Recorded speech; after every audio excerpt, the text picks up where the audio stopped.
This is the Gallagher Grand Prix of Indianapolis. Felix Rosenquist of Arrow McLaren SP on the left-hand side of your screen, starting from the pole with Alexander Rossi.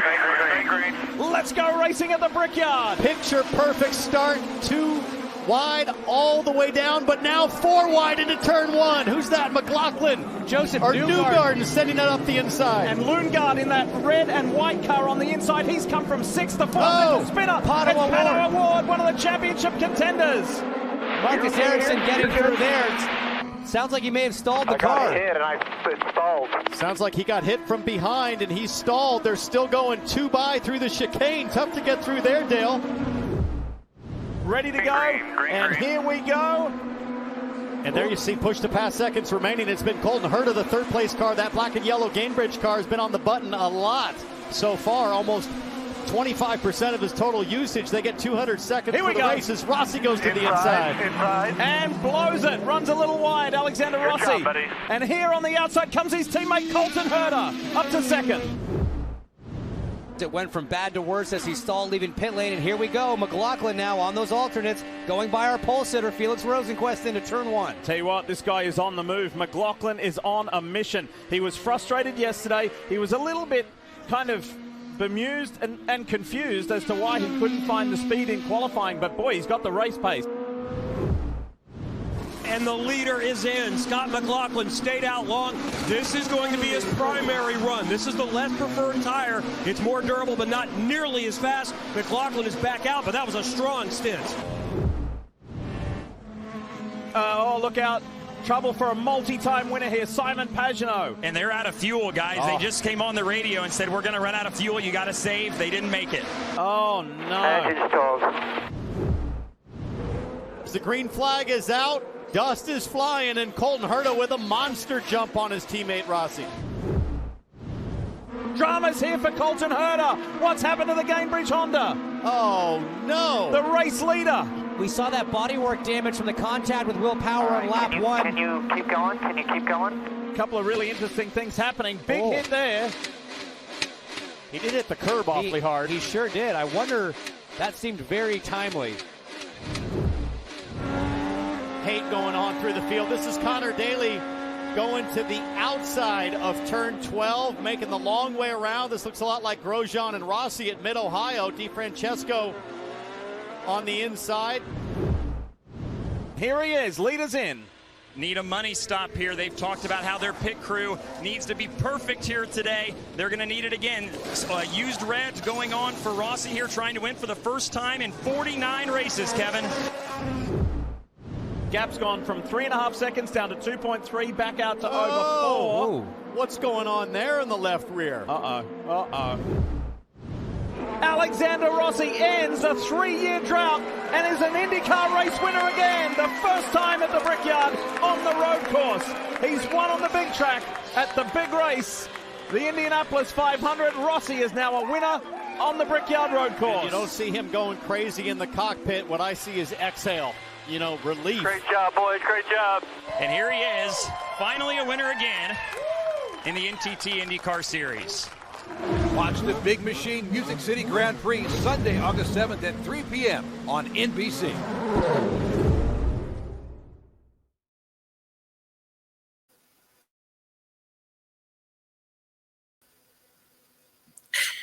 And with that, good evening, race fans, and welcome to another edition of the Push to Pass podcast. I am Derik Vance, and it is a treat to be with you again this evening. And what a lineup that we have in store for you. Obviously, tonight we're going to recap the race that you just seen there, the Gallagher Grand Prix out at the Indianapolis Motor Speedway road course. And then after we recap that, I'm going to bring in an amazing dude I had the opportunity to meet this weekend out at IMS.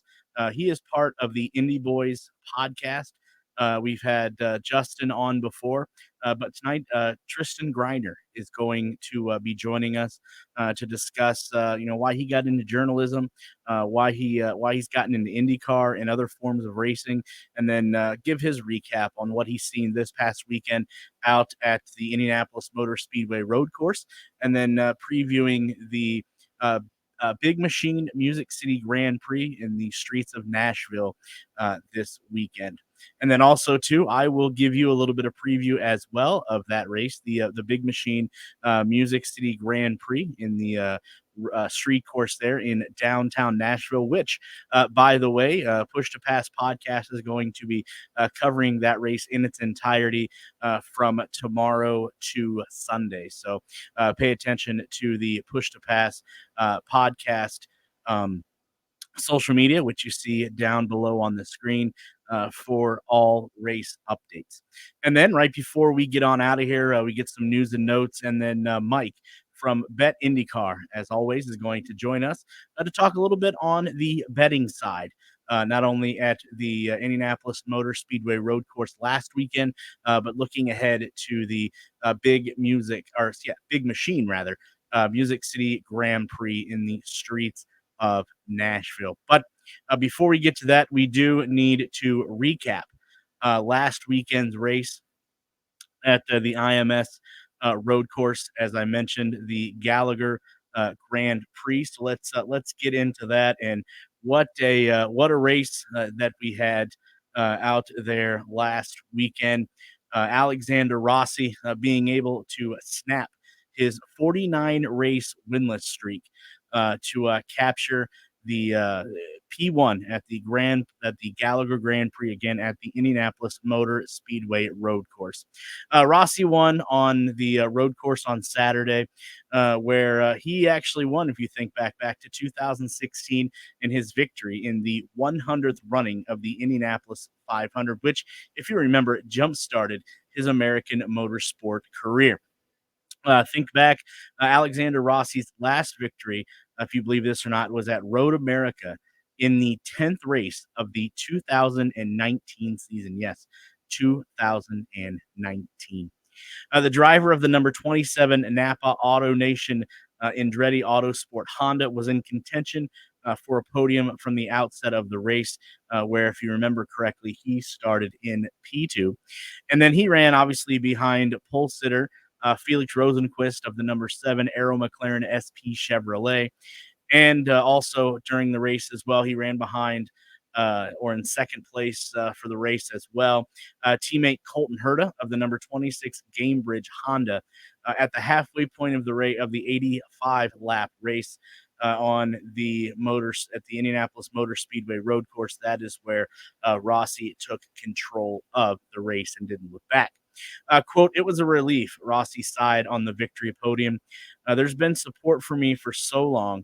Shout out to Andretti Autosport and their continued belief. We still got some more to go, but this was really a great track for us to do it at. Back home in Indianapolis, that was really amazing."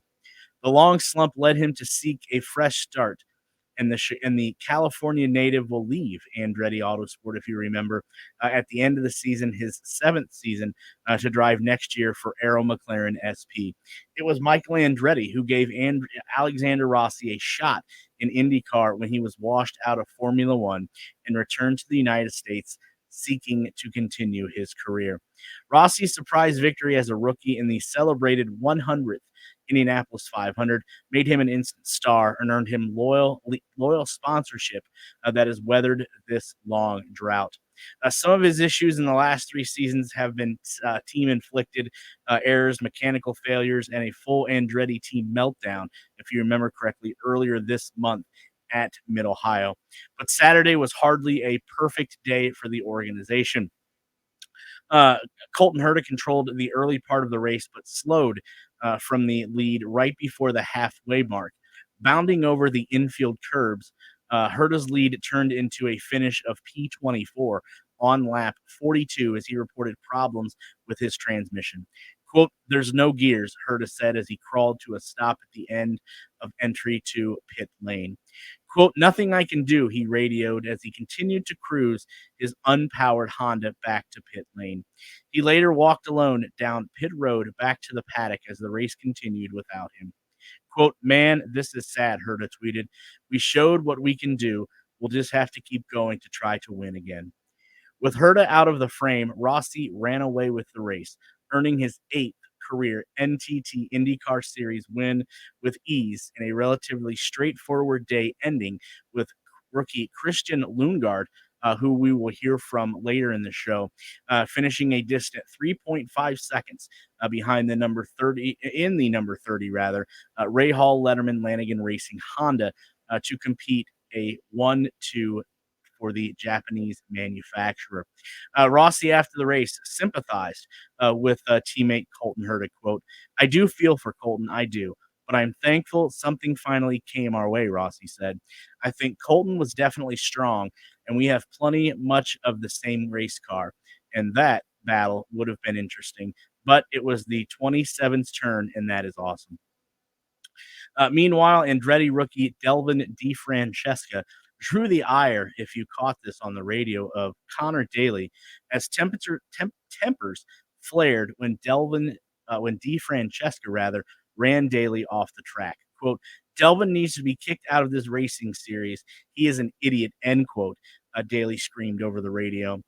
There has been speculation that Michael Andretti is reconsidering bringing DeFrancesca back for a sophomore season. Lundgaard, a rookie from Denmark who made his IndyCar debut in this race just 1 year ago, finished P2, giving Ray Hall Letterman Lanigan Racing its first podium of the season. Quote from Lundgaard, "Second, I think this team deserves every bit of that." And rounding out the top three, Will Power, who finished third for the Team Penske and Chevrolet driver, cycled back to the top of the IndyCar standings for the third time this season. He now holds a 9-point lead over Indianapolis 500 winner Marcus Ericsson, who started and finished P11. So let's get to the standings here after the race, and then we'll get to driver interviews, and then we'll bring in our first guest. So as you see, the finishing standings up on your screen. Let me get to another tab here real quick, and we will run them down for you. It was Alexander Rossi, Christian Lundgaard, Will Power, Scott McLaughlin, Joseph Newgarden, Renus VK, Graham Rahal, Scott Dixon, Felix Rosenquist, and Alex Pillow rounding out the top 10. Then it was Marcus Ericsson, Pato Award, David Malukas, Callum Ilott, Takuma Sato, Roman Grosjean, Connor Daly, Delvin DeFrancesca, Elio Castroneves, and Jack Harvey rounding out to number 20. 21, Dalton Kellett, Jimmy Johnson, Kyle Kirkwood, Colton Herta, and ending 25th was Simon Pagenaud. So that is your full field rundown of the Gallagher Grand Prix at the Indianapolis Motor Speedway road course. Let's get to some of the interviews that we were able to pick up post-race. Decent race. Unfortunately, we started so far back that, even the strategy of, switching it up didn't really work, and everybody kind of jumped on the same thing. We had good pace, good speed. Car was good over the long run. Managed 8, which decent for the point stays, I think, for us. We've got a lot of good tracks coming up next for our cars, and hopefully running 38 points back. So we're still in this, and we have a good one.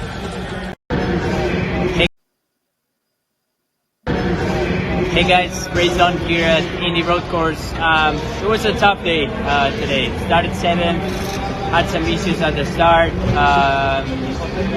had a really bad second stint, and just drove our pace a lot. So we came home on 10th, which is not terrible, but obviously not what we wanted. So yeah, time to push a lot for the last 4 races we have and gain those points back to try and get the second championship. All right, so race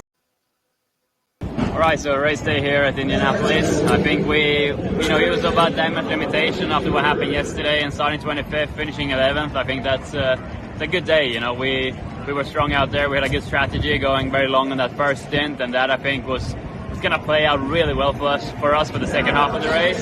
Unfortunately, that yellow came very badly timed for us because it was just at a point where we were starting to make some gains. So it sort of neutralized the field, and that advantage we would have had for the second half of the race sort of got away from us because of that yellow. So not ideal, but still P11 from 25th is something we need to be happy about. We're still very much in the mix in the championship, and we're going to Nashville, where we won last year. So looking forward to that.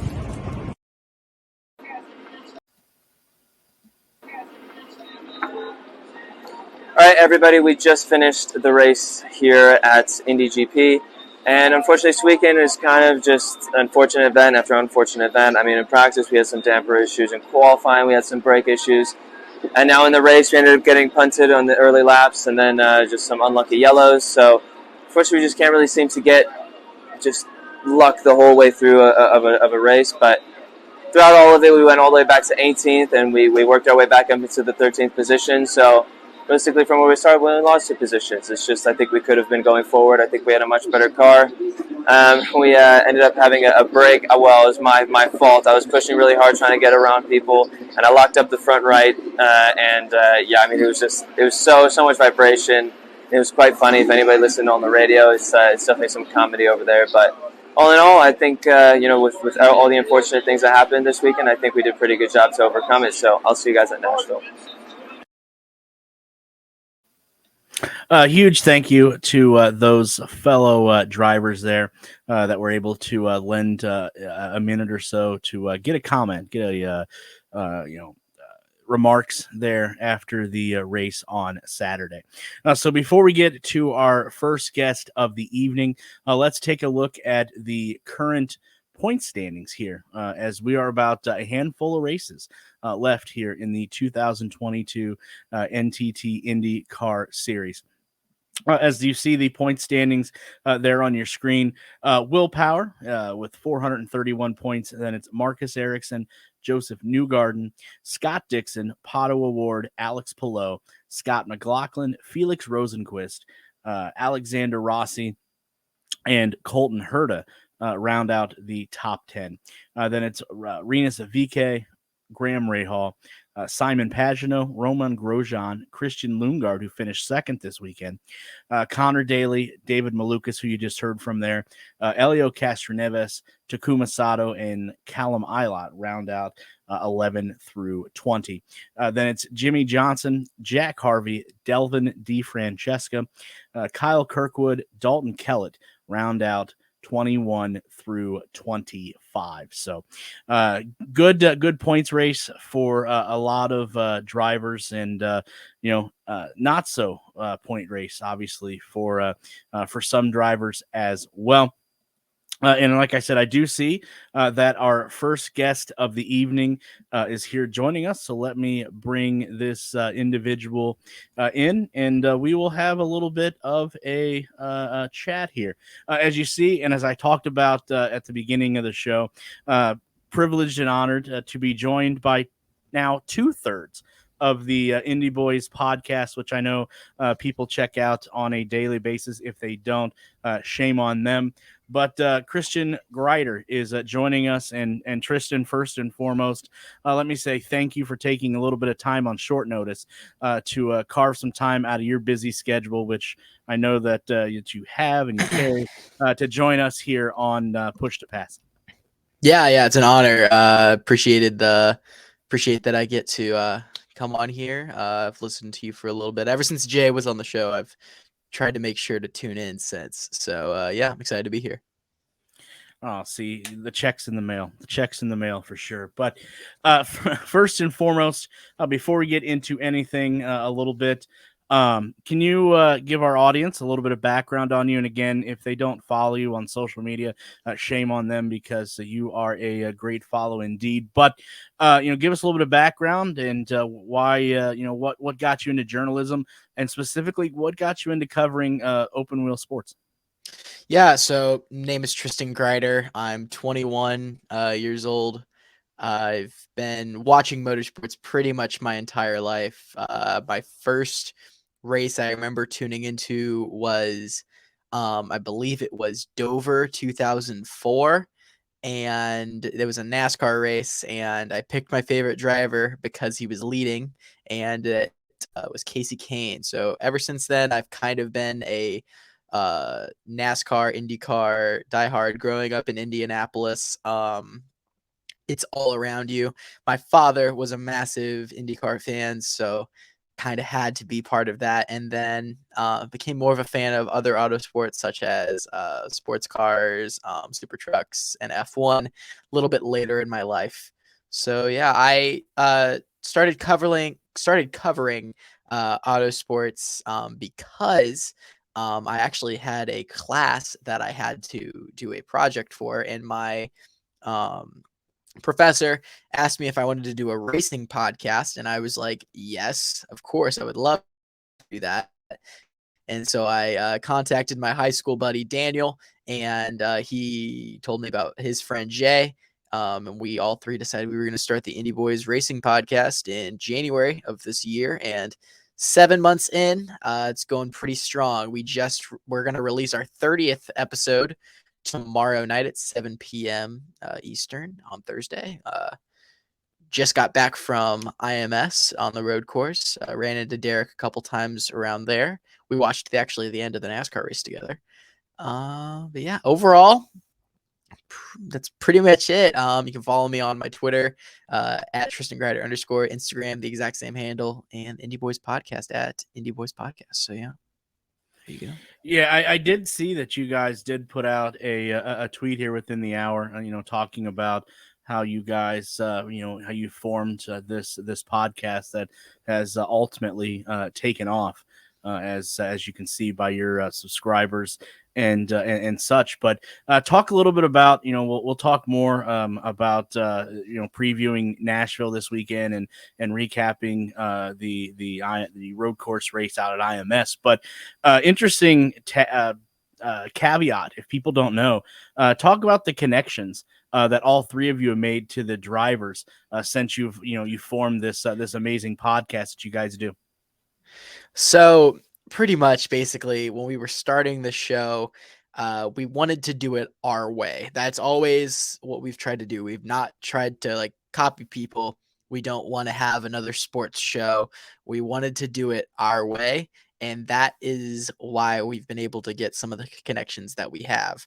We started this show because one of the reasons was because our friends that we followed on Twitter that are in the NASCAR and the IndyCar Twitter community have been major supporters of us, and they've shared us, and they've liked, they've followed, they've shared, as I always like to say, they've showed their grandmas the show. And that built us connections to younger drivers.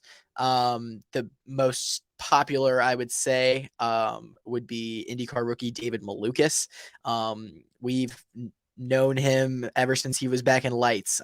Daniel, the one host who hasn't been on Push to Pass, has been friends with David for over a year now. And we told him, I was like, when we start the show, you got to be our first guest. And he was like, oh, I'm on it. And so 3 weeks into our show, we already had an IndyCar rookie on the show with Malukas. But we've also been able to make connections in the media. One of our good friends through the media is IndyCar, I guess, controversial person sometimes, but David Land. He's a really big supporter of us. Very nice guy outside of things when he's not tweeting things that he shouldn't be. But we love that man.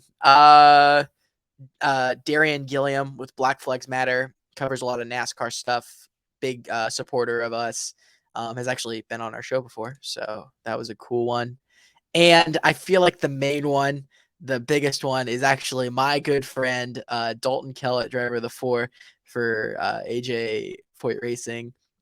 That man is a living meme, and I love him for it. One of the nicest guys, I would say, in the paddock, and he has connected us to so many people and has overall just been a nice guy, willing to be on the show whenever I ask him, willing for me to make fun of him, and overall super genuine guy. But I also got to talk about the connections, I'd say, with Burnout Sports. Tony Donahue, Jared Sparkman, and Luke Edwards, they started this thing last year about like, let's make the Barstool, but with racing. And that's what we've tried to do over there. And I feel like we're kind of doing it. And that's kind of like where the young element comes from. Cause I mean, I'm 21, right? Like freshly 21. I turned 21 in June. So it's been an experience. But overall, I'd say just we have that aspect of connecting to our viewers and connecting to younger drivers because they're approached by these guys in the media, especially in the media center. These people have been covering autosports for 50 years and they ask the same questions over and over again. So something that I feel like garage guys do and something I feel like we do is we try not to make the interviews boring and we want them to have a good time. And so I'm not asking them racing questions. I'm asking them things that are genuine to them. Sure, racing has to come up every once in a while, but one of my favorite interview moments I ever had was in our first interview with Malukas. I asked him about jiu-jitsu because I am a martial artist and I wanted to know about his jiu-jitsu background and stuff. And we went on this 20-minute tangent just talking about martial arts and how the owner of the team, his father, is a black belt in jiu-jitsu. So you try to take the interviews, I'd say, a little bit away from the racing aspect of things because they get asked those questions all the time. You'll get better connections and they tell your teammates about you. Other connections, I'd say we have a lot of Indy Lights guys on Andretti that listen to the show. I know Kiffin Simpson, freshly driver for HMD, listens to the show every week. Hunter McElray and Stingray Robb. Hunter listens to the show as much as he can. I don't know about Stingray, but we're still homies. But yeah, I'd say just connections and being friendly and treating them as people, not as like people that you see on TV. I'd say that's the biggest thing. Yeah, definitely. Watching all three of you, your style, I think you hit the nail on the head. That obviously you're going to make it about racing, but yet you're going to go on a more personal aspect, a personal level, and I think you're absolutely spot on with that. And I would tell you, first of all, to be 21 again, but secondly, I can't believe you would say David Land's controversial. But what? Never. Yeah, never. I love the man for it, but absolutely, he can get into some hot water.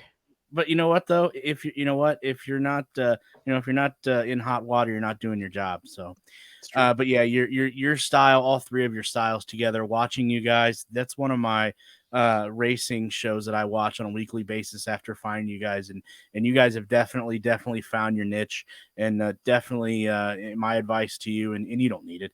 But just keep what you guys are doing, because what you're doing is, that's your thing, and don't shy away from that any way. Thank you, I appreciate it. All right, with all the sentiments out of the way now, again, checks in the mail. We, as you said, we were together this weekend, not only for the IndyCar race on Saturday, but the NASCAR race on Sunday. Interesting, not an interesting finish as much in the NASCAR or in the Indy race as NASCAR. But on Saturday, what was your takeaways? If it wasn't for Alexander Rossi getting the monkey off his back, it was a pretty ho-hum race.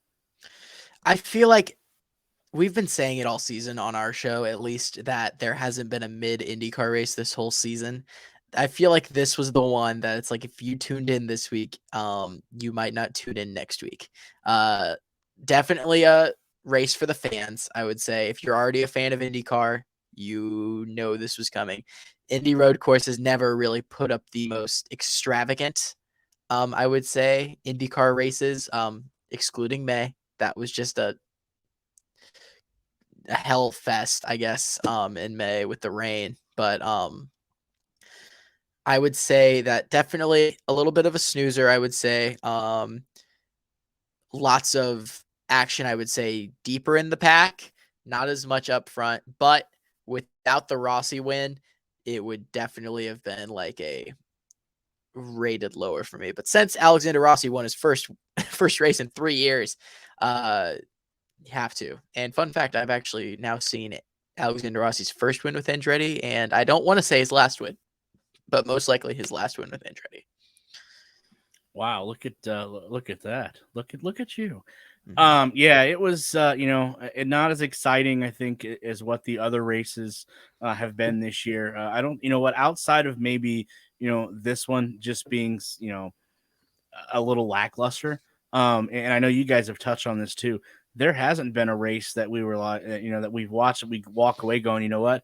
I really don't want to tune in next week. It's been exciting. It's been a roller coaster, and the storylines of this year are just, from Alex Palou to Arrow McLaren. I mean, just up and down, you name it. Andretti, the squabble that they had earlier this year as well.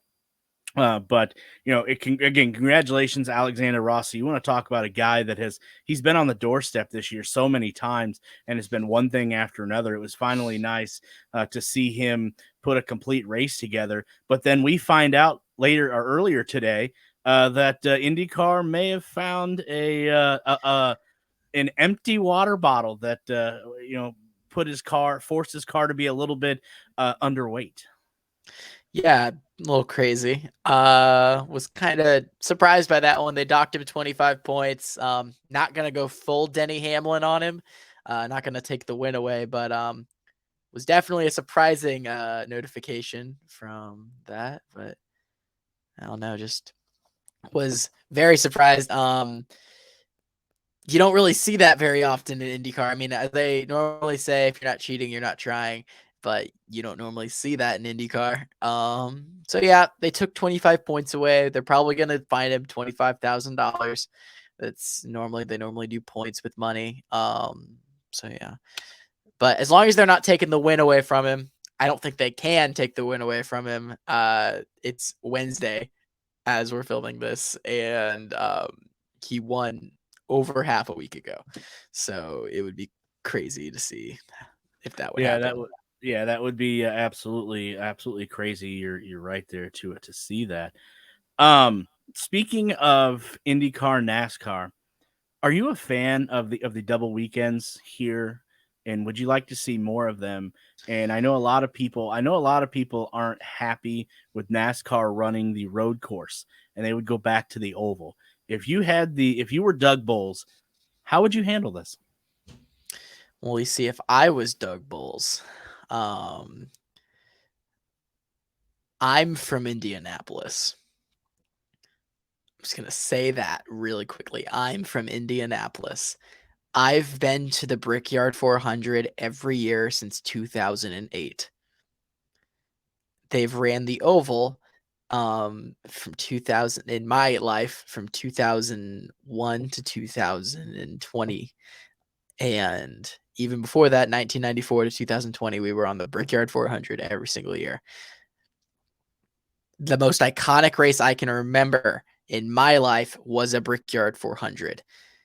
I miss the oval really bad. And this weekend, now 2 great races on the road course for NASCAR. I'm not saying that we should get rid of the Indy road course for NASCAR. I'm just saying I would like to see a doubleheader weekend where I'm going to break this down really quick. Friday, I would love to see the trucks and the Xfinity cars on IRP. I would love to see that. Trucks on IRP was freaking incredible. It was a slip and sliding classic IRP truck series race, that Craftsman, that grit and grind of the Ron Hornaday, Todd Bodine era. Loved that. Saturday, I want to see IndyCar and the Cup cars on the road course. I want to see that. And then on Sunday, run shorter miles. It doesn't have to be 400 miles. Run like a quick 200-mile sprint with the Cup cars on the oval. I'd love to see that.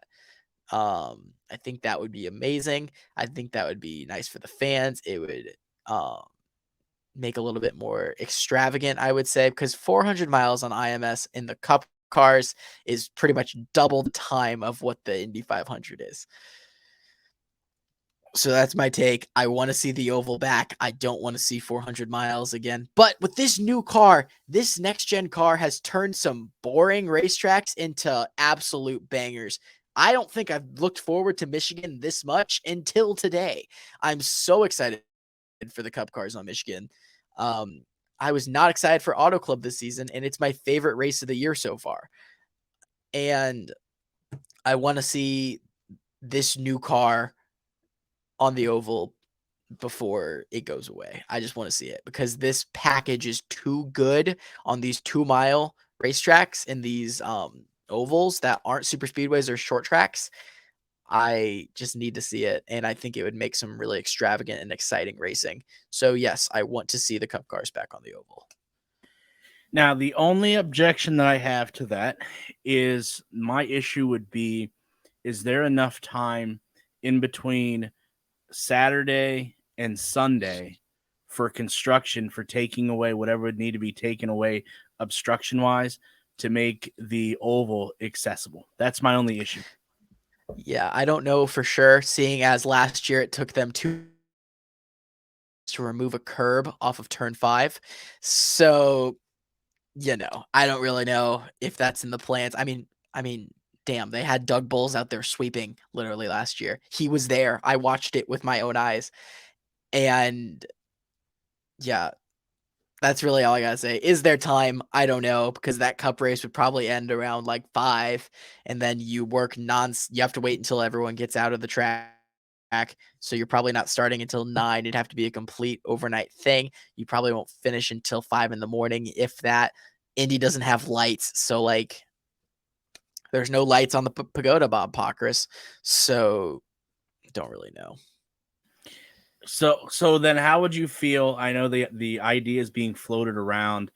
I know next year they're still going to stick to the road course, and then it sounds like potentially after that we're going to go alternate every other year. What do you think of that?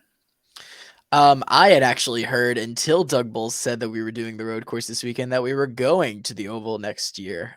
So guess something changed his mind, I guess. But originally I thought the plan was oval next year, then road course, then oval next year. But one more year of road course. As much as I want to see the oval again, if it's coming in 2024, it's coming in 2024. The thing that's going to be sad is that I think Kevin Harvick is retiring next year, and I would have loved to see him try to go for a 4th and tie Jeff.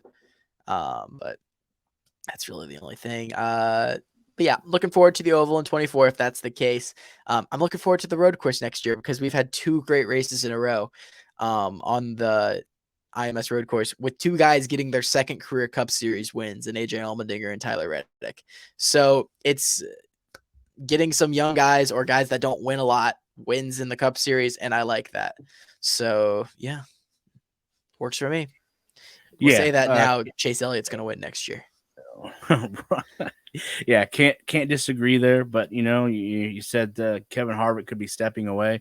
If him and Kyle Busch team up potentially, I think Kevin sticks around just a little bit longer. I think so too, but with the whole situation that's going on at Stewart-Haas Racing, Eric Almirola has said that he doesn't know if he's actually going to step down or not now. I talked to him on Saturday. I talked to him on Saturday, and he was like, doors open. I always say never. And I was like, oh, okay, man. And then I talked to Cole Custer, and it looks like it won't be Almirola that could be leaving Stewart-Haas Racing. It could be Custer. I know what you're thinking, guys. Cole Custer leaving Stewart-Haas Racing when his dad is number 3 in the company? Don't know. There's always been that rumor that Haas has been wanting out of NASCAR. But Custer reportedly could be stepping down and moving to that full-time Xfinity Series ride like he's been rumored to in the last couple of years. Honestly, it might be good for him. Yes, he's the only he has a win at Kentucky in 2020, but he only has 2 top 10s this season, 1 on a super speedway, 1 last week at Indy. I think Custer should go back to Xfinity for a year. And if they do that, Kyle Busch could be a big contender for that 41. I think they might change the number to the 51 just because KBM is his thing. I think we could see a Stewart Busch Racing, maybe a Stewart Haas Rowdy Racing or something like that. I think that'd be cool. I think if that does happen, KBM is going to switch manufacturers to Ford. There's a lot of dominoes they need to fall there, but I think that he would replace Custer overall, because I don't think that Preece is the replacement for Almirola. I think Preece is Harvick's replacement. So you put Preece at full-time in the Xfinity Series next season. You could put Herbst in a possible... They have that alliance with Rick Ware Racing. You put Herbst, say, in the 15 car full time next season. If he does good results, possibly move him up to a Cup car for the big team. But Riley Herbst is putting up results. He's not getting wins. He's getting top fives though every week, literally every week. And I don't think I've ever said that about Riley Herbst, that I think he deserves a Cup ride, but I think Riley Herbst deserves a Cup ride. So I can see that happening soon. Yeah, it sounds like Cole Custer is going to fall under the moniker "What have you done for me lately?"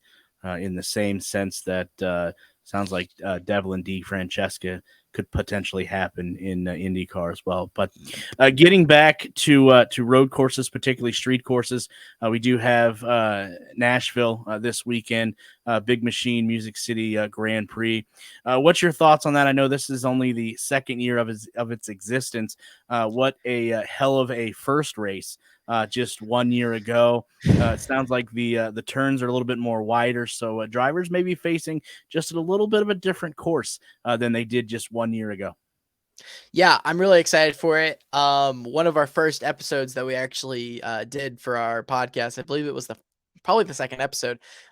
Daniel talked all about Nashville and why it was his favorite yet least favorite race of the year. I'm excited for Nashville next week. Haven't really seen as much marketing for it as I did last year. I've actually seen no marketing for it, so there you go. Don't know if they're really pushing Nashville as much this year. Last year we saw the birth of Ericsson, and I think that we're going to see the continuation of Ericsson next week. However, Colton Herta does, I don't want to say own this racetrack because he crashed into this racetrack, but he led 75% of last year's race at Nashville. So I think the 26 could be fast, especially coming off of a bad weekend at Indy. He would want to rebound and do well at a track that he's good at. I could see the 8 and the 26 being really good next week.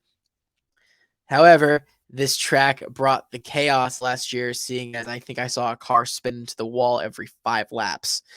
I'm expecting maybe a little bit less. I'd say maybe every 10 laps. You have to have a Jimmy Johnson spin in there somewhere. So I'd say probably that much. Looking forward to this weekend, though. I'm happy that they widened the turns because it was a full-on Nashville traffic in there last year. Again, seeing Ericsson flying through the air and then winning with a completely new nose last year was hilarious. And I have that t-shirt somewhere. But it's the Air Ericsson t-shirt, like the Jordan one, but it's his car. Love that shirt. Absolute banger. But yeah, I think that it'll be a good race this year, hoping for a less chaotic race than last year, because guys, doesn't have to be a chaotic race to be a good race is what I always say. So yeah, that's what my take is on Nashville. Very excited. Yeah, that was actually the first race I was able to cover as part of the media. And, watching that, the early stages of that and seeing Marcus Ericsson go flying through the air, and you're like, there's no way in hell that this guy's going to end up finishing where he finished. And then you look up towards the end and who's right there? Marcus Ericsson. You're like, what? How he just flew through the air earlier. Yes, first win. Yeah, absolutely. He did. So it is definitely going to be interesting. Obviously Alexander Rossi got to be carrying a lot of momentum. I mean, look at the finishes he's had as of late. You also noted the dominance that Colton Herta had last year as well. He has done that at quite a few races, not only last year but this year. But it's just something has come up to bite him there at the end. And obviously you can't count out Team Penske, all 3 cars, the dominant season that they've had. I don't think you can count them out. And then I'm also glad to see, and I don't know if you've seen this or not, but Simona Di Silvestro actually got a sponsor, so she's going to be there this weekend as well. So definitely glad to see that. Yeah, happy that we can get a full 26 car field in there. Still kind of disappointed about the whole situation over at AJ Foyt with the 11 car.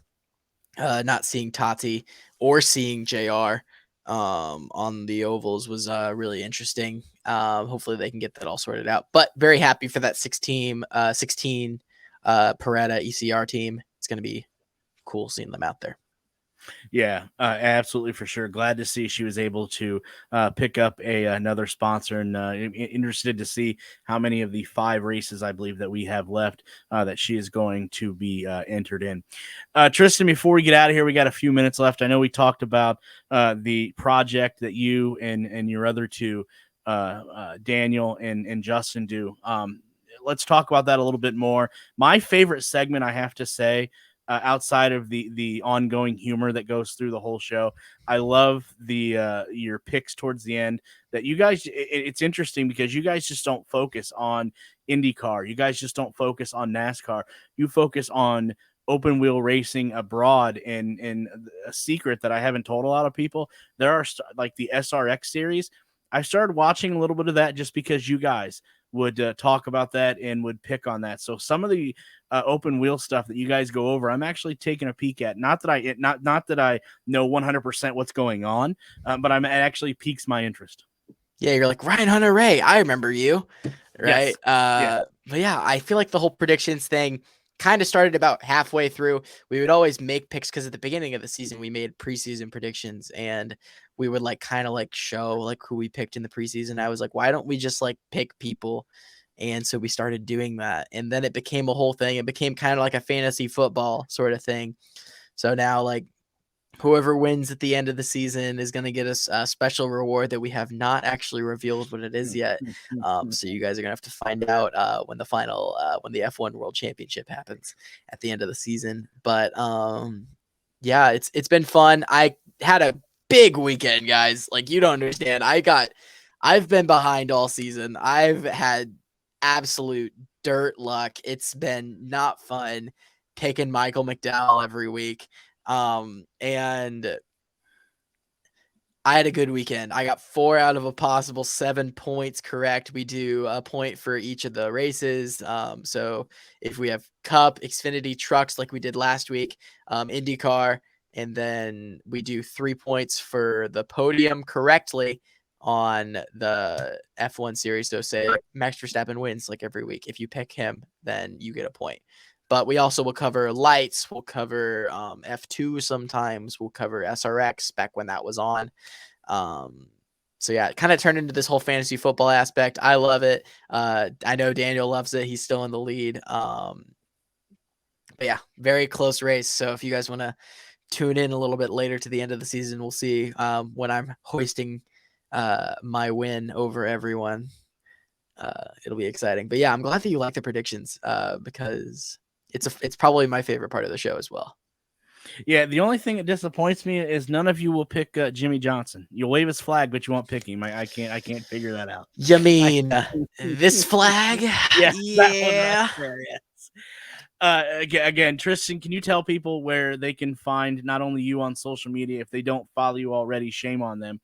But where can they find you at, and then where can they find the podcast at? Yeah, you guys can follow me on my social media. It's at Tristan Grider _. It's the same for everything. Instagram, Twitter, TikTok. You guys can follow me there. Follow us on Burnout Sports. So you guys can see us there. Follow at Burnout Sports, but also follow us on our Twitter, Instagram, and TikTok at INDYBOYS Podcast. You guys can find us on Spotify. You can find us on Apple Podcasts, Google Podcasts. We're pretty much everywhere. So if you guys just want to tune into our YouTube channel at INDYBOYS Racing Podcast, you guys can watch us there. We have our show every week on Thursdays, but we also have an F1 My Team that Jay does. If you guys are into F1 or into some more career sims, Jay has our INDYBOYS Auto Sports team over there. You can check out Jay and F2's Richard Vashore every week. That's a good time. That's pretty much what I do. I live for certified Dalton Kellett moments, and my name is Tristan Grider. So yeah. Awesome. Again, Tristan, huge thank you for taking a little bit of time out of your busy schedule to join us here on Push to Pass.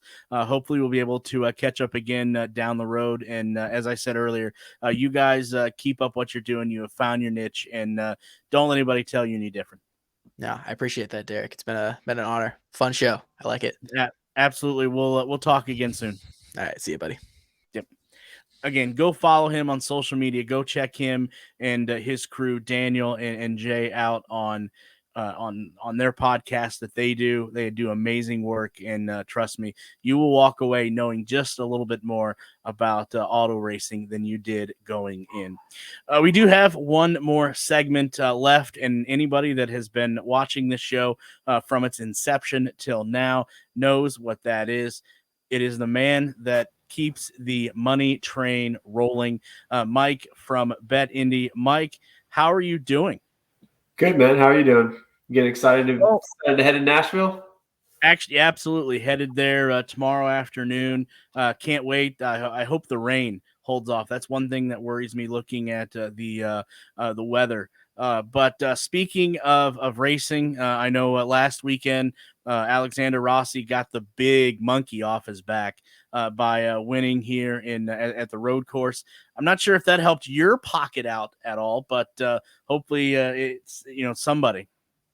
Yeah, it pisses me off a little bit. I've been betting Rossi all year, and he came in second, I think, 3 times? I don't know. I had Rossi tickets when he was the bridesmaid and not the bride. So, no, I wasn't on Rossi last week. It was in a great spot last week. We talked about it on the podcast. We mentioned VK and Rosenquist. Rosenquist scored the pole. We had him at 25-1. So that was somebody that we tipped on the podcast here before qualifying happened. And it worked out great. I had the pole sitter. I had him at 25-1. His number went all the way down to 2-3-1 before the race. That's exactly what I'm looking to do. It opened up for me to spend some more cash in other places, such as matchups and top threes.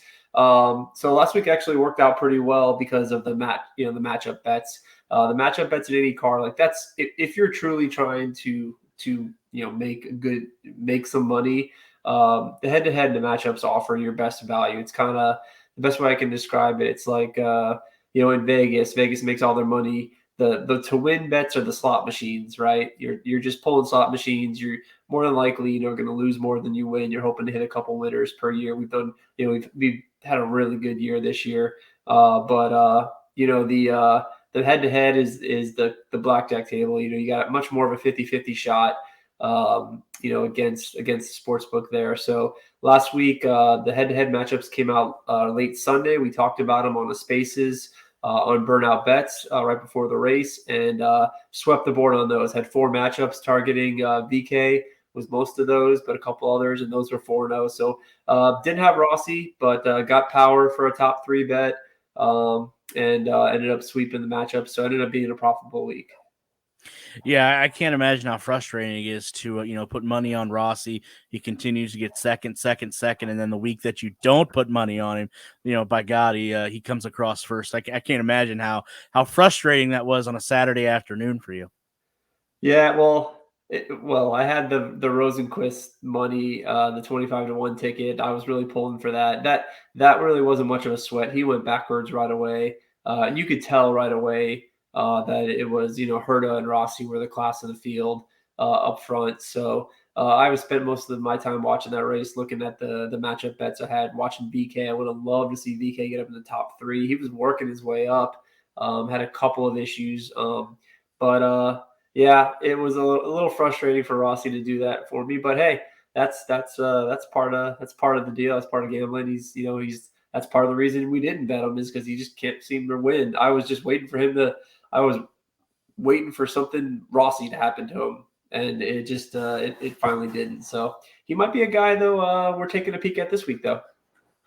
Yeah, speaking of this week, IndyCar, as you mentioned, is in Nashville. Now, my first question is, Mike, and I've asked you this on other tracks as well, only having 1 year's worth of data and Marcus Ericsson winning last year, kind of a fluke, because you notice earlier in the race that year, he flew in the air. He was Air Ericsson, but ends up P1 now. How difficult is it for you when doing research, when you only have 1 year of data? Is there another track, street course rather, that you find that is, configuration wise, sets up like Nashville? So at least we have something, right? So the handicap this week and the research this week is one. This is kind of like the the Indy race, the Indy road course race with the washout. This was what this race was last year. I'm tossing out the race last year. The race was won. Ericsson, he went fine in the air. He had to go off strategy, and he got super lucky that the yellows fell his way. I mean, the guy had 7 pit stops and won an IndyCar race. That was a huge outlier. I don't function in outliers, so when it comes to betting my own money, I'll take that as the 1 in every 25 races, something like that happens. So honestly, I focused on looking at practice and qualifying times, specifically the qualifying for that race, because I'm trying to nail who's going to qualify at the top, who did well. So I did look at that. I looked very closely at qualifications and practice times, also some of the splits during the race to see who was turning fast lap times during the race. You can't handicap the strategy in the yellows when those are going to happen. That's just gambling. That's just racing. That's still going to happen. Like I said, 9 times out of 10, the guy that goes flying in the air and starting in the back of the pack is not going to win the race. It does happen. Which, back to your question about the tracks, this reminds me of St. Pete. If you recall, we had a winner from the dead last twice in St. Pete.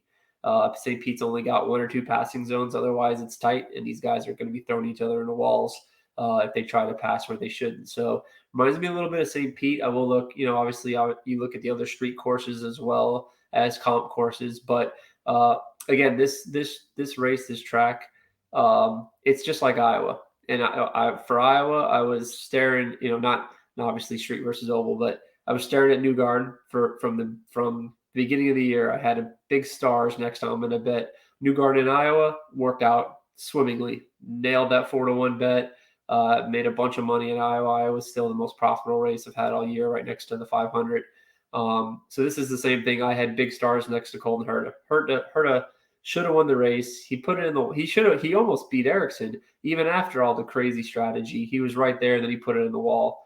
So who knows if he would have caught him or not, but Herta's the guy. I might not even bet anybody else but Herta pre-race. So the question is going to be what kind of number and the sports books put out on it. There was some banter back and forth on Twitter. I put it out there. My hope was 4-1 or better, kind of like New Gardner was at Iowa. But who knows? Herta crashed out. Herta's not topping the points. The sports books don't pay attention like we pay attention.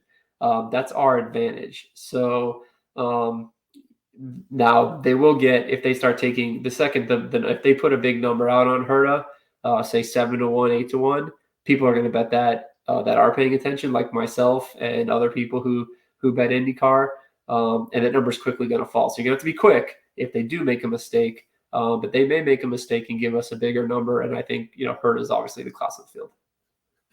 Yeah, you're absolutely right. That was last year. That was Herta's race to win. I know you mentioned throwing that out the window, but yeah, Herta dominated that, and he just got something jumped up and bit him like Forrest Gump. Seems like that happens a lot to Herta. Now there are a few changes, and I don't know if you were aware. There are a few changes to the Nashville course this year. I think they're widening the turns a little bit, and then the restart zone is a little different as well. Does that change your thinking at all?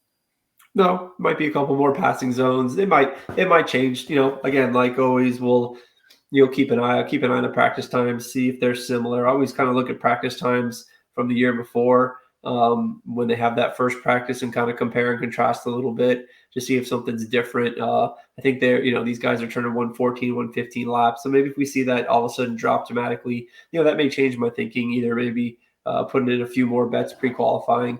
Besides Herta, the guys that popped out to me, I might be looking to grab like a top 3 for Dixon.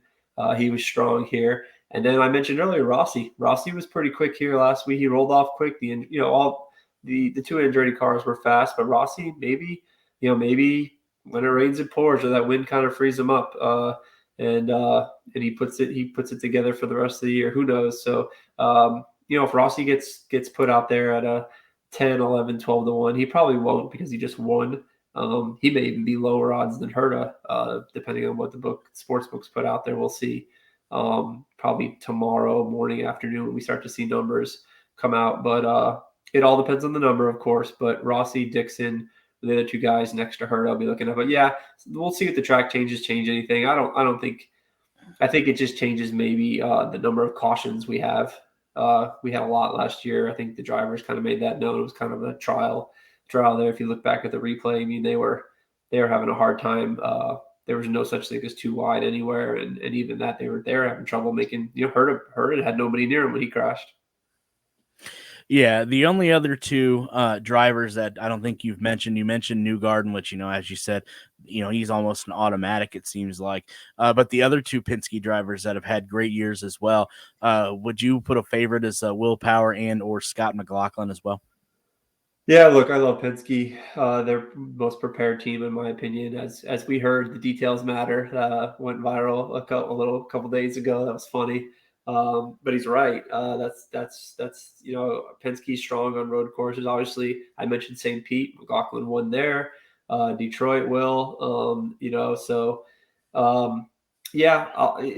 depend on what numbers are put out there for those guys and how the sports books kind of put it out. Do they put Power right next to Herta in that 4-1 range? If that's the case, I probably got to pick one before qualifying. But after qualifying, if the Penske cars did struggle here a little bit last year. So we'll see. We'll have to kind of keep an eye on it, watch and see what numbers get put up, and maybe wait till after qualifying to kind of pounce on those guys. But yeah, I expect them to be strong. And they're, if the sports books want to, they continually give me Power at 10, 11, 12 to 1. I'll always take that with the guy who's the qualifying king, just because I think the number is going to get worse, and I don't mind having Power tickets in my pocket come race day. Absolutely. Mike, I know obviously we're not going to have information lines of that nature till tomorrow, probably around the afternoon or sometime. I know you'll tweet that out right away for people that don't already follow you. And again, shame on them if they don't. Where can they follow you at? And then is there any talk this weekend of another spaces for Burnout Sports? Yeah. So at Indy_bet, you can also follow the at Burnout Bets channel. I usually tag them and everything. And then, yeah, Tony and I will probably do a Burnout Bets Spaces channel. We've been doing those usually the day before the day of qualifying. We're probably going to do one Friday night, Friday evening. So keep an eye out for that. We'll send that out on the Twitter channels and give the information on when that's going to be. And then we'll probably get one in pre-race. So we'll probably have one on what we've been doing one Sunday. And that's really, Sundays where we have the final lines. We start to see matchups come out. And we have a better full betting board coming up before the race. So probably sometime around lunchtime on Sunday, a couple hours before the race, when we have all the information available to us and we have all the betting lines available to us. Mike, good stuff as always. Go check him out, and we'll talk about a week or so. Good luck on your bets this weekend. Yeah, man, have a good time. Enjoy yourself. I wish I was there. I think it's going to be on the list of places to go in the future here. So enjoy yourself and good luck. Yep, thank you. Hopefully, we'll be able to see you in the future then. All right, buddy. Take care. All right. And that was Mike from BetIndy. Go check him out. If you want to win some scratch, I would highly suggest checking him out on Twitter. So that about wraps it up here from the Push to Pass podcast. Like I said, just a reminder earlier in the show, as I said, we will be at the Big Machine Music City Grand Prix this weekend in Nashville. So make sure you are locked in, stay locked to Push to Pass on social media and things of that nature for race updates, in-race updates, and everything in between, as you see all of the social media sites rolling down there at the bottom of your screen. A huge thank you to the drivers that we were able to speak with following the road course race on Saturday. Also, again, huge thank you to Tristan Griner of the INDYBOYS podcast. Go check him out on social media. Go check out the work that the INDYBOYS do on their podcast, YouTube, and wherever else you get your podcasts from. And then also, again, huge thank you to Mike of BetIndy. If you're looking to win some scratch this weekend, definitely pay attention to what he and everyone over at Burnout Bets is putting out on social media as well. So that does it for this week's episode. Huge thank you to everyone everyone that will tune in and or watch and or listen. You guys are the ones that make this possible. If you are at the Nashville race this year, come up and say hi and tell me how much you enjoy this show and how you would like to see it get better down the road. So for Derik Vance of the Push to Pass podcast, we will see you in the next video.